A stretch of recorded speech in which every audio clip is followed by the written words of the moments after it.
When you became a parent, did you promise that you would never do to your kids what was done to you? Maybe you promised you'd never yell the way your parents yelled. Maybe you promised you'd never use harsh punishments the way you were punished. Maybe you promised you'd be more present, more affectionate, more patient than your parents were with you. And then one day, you heard yourself say something or do something, and you stopped cold. Because it was exactly what your parent used to say or do. The way you were raised is shaping the way you're raising your children. Past pain is affecting your children's future. By the end of this video, you will understand how to break the cycle. Because here's the truth. You cannot parent differently until you acknowledge how you were parented. First, let's talk about past pain. It's not just about abuse or trauma, though if you experienced that, this absolutely applies to you.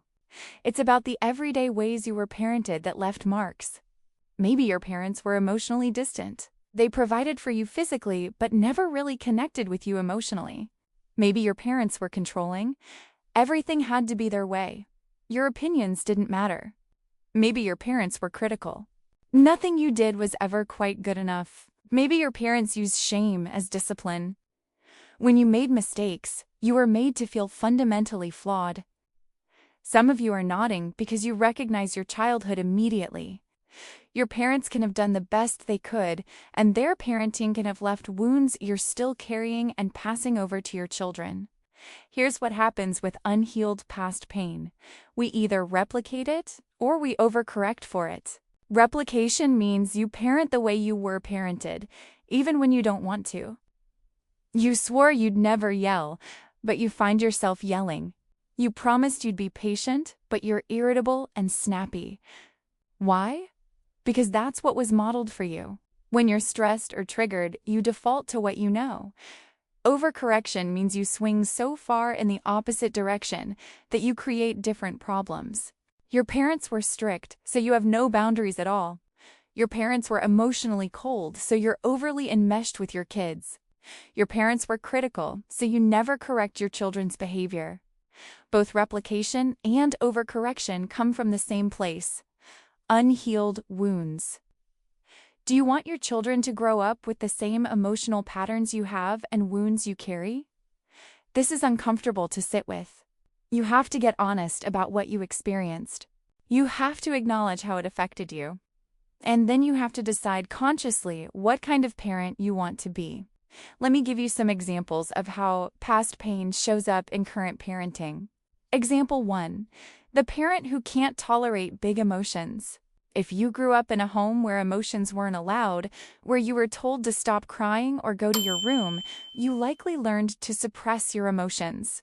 And now, when your child has big feelings, it triggers you. So, you might say, "Stop crying or I'll give you something to cry about. You're fine. It's not that big of a deal." You're replicating what was done to you. And your child is learning emotions are not safe. I have to hide how I really feel. Example 2. The parent who can't set boundaries. If you grew up with harsh, rigid, controlling parents, you might have felt suffocated. And now you're terrified of being controlling with your own kids. So you don't set boundaries. You avoid saying no. But children need boundaries to feel safe, and without them, they become anxious or entitled.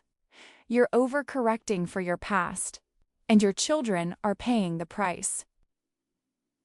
Example 3. The parent who is overly critical. If you grew up with parents who were never satisfied, who always pointed out what you did wrong, you likely internalized that voice. And now, you do it to your children. You focus on mistakes. You correct constantly. You don't mean to be hurtful, but they're internalizing the same message you did. I'm never good enough. Example 4.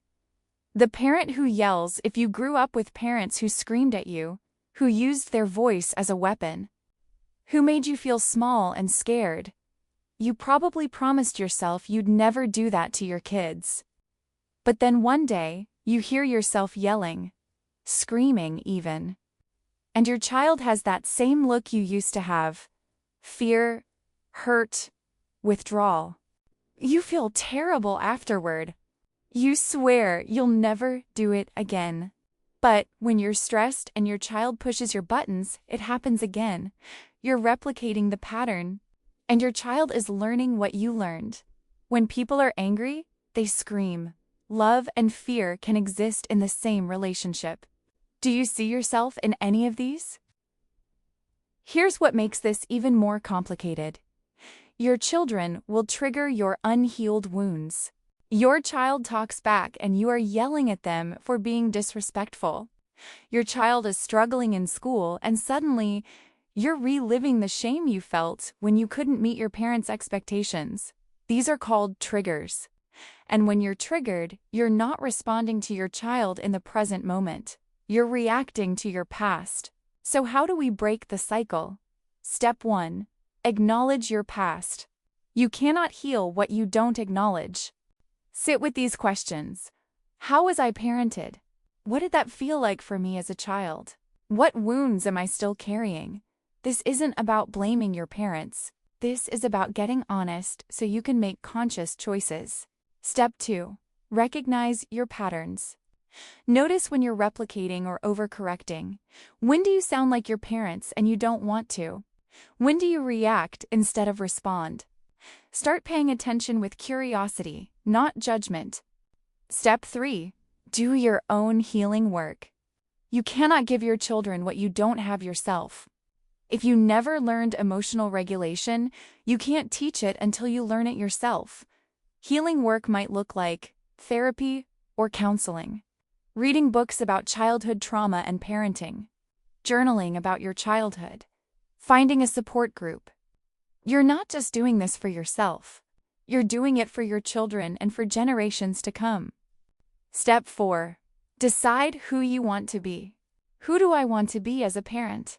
What values do you want to instill? What kind of relationship do you want with your children? How do you want your children to feel about themselves? Get crystal clear on this. Write it down. This becomes your guide when you're triggered. Step 5. Repair when you mess up. You will mess up. You will get triggered and react poorly. That's okay. The goal isn't perfection. The goal is repair. When you yell, you apologize. I'm sorry I yelled. That wasn't okay. I was frustrated, but yelling wasn't the right choice. Repair is powerful. It teaches your children that relationships can withstand conflict, that we can take responsibility and do better. There are more videos about repair in this channel. You might want to check it out. And it breaks the cycle. Here's what is important to understand. Your past does not have to be your children's future. The pain you carry does not have to be passed down. The patterns can stop with you, but it requires work. Intentional, uncomfortable, ongoing work. You have to be willing to look at your past honestly. You have to be willing to do your own healing. You have to be willing to parent consciously instead of automatically. And here's the beautiful part. When you do this work, you don't just change your children's future. You heal your own past. When you give your children what you didn't get, something in you heals too. So let me leave you with this question. Do you want them to carry the same wounds you carry? Do you want them to struggle with the same patterns you struggle with? Or do you want to break the cycle? The choice is yours. And it starts with getting honest about your past. If this resonated with you, it will mean a lot if you can subscribe to our channel. We're building a community of parents who are willing to do the hard work of breaking generational cycles. And if you know another parent who's trying to parent differently than they were raised, share this video with them.